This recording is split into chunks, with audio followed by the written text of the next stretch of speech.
Well, I'm off to Wiltshire tomorrow for a small photo trip. And then in a couple of weeks, maybe 3 weeks, I'm off to the Lake District when the autumn colour should be near or at its best. I woke up this morning and thought, well, there's loads of woods, small woods, dotted around me in Essex. Why don't I have a look at some of them? So I've come to this small wood this morning.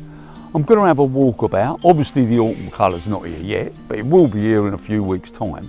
And just have a look what opportunities there are and what images I can make today really, and what I can come back to when the autumn colour finally does descend on Essex.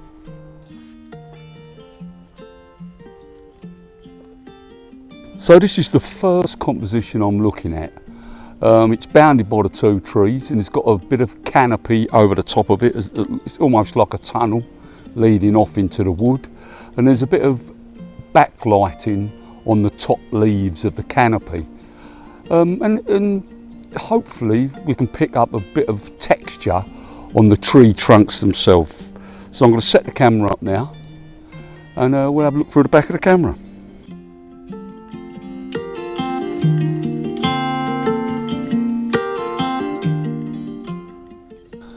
Well, got the image set up. As you can see, it's bounded by 2 trees, and it forms a nice little funnel. As it goes in, you can see the trees moving back into the wood, leading your eye into the wood.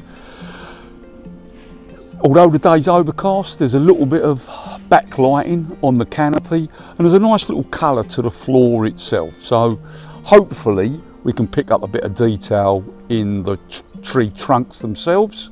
But we'll take the image now. We're set up at half a second, f8, ISO 500.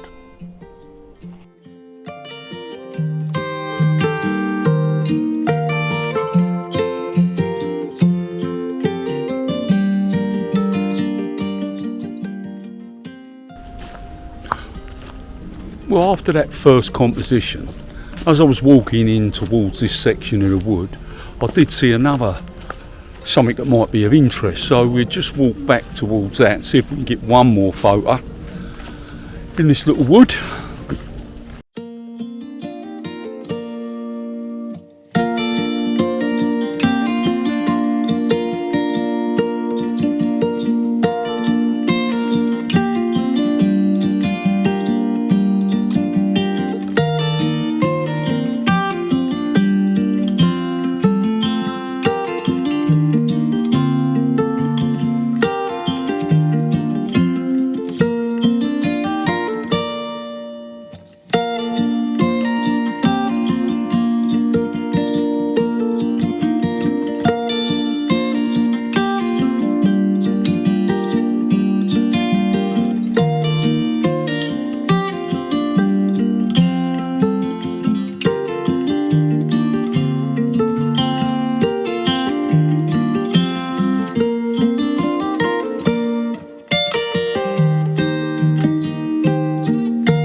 Okay, this is the next composition. It's the tree I was talking about earlier.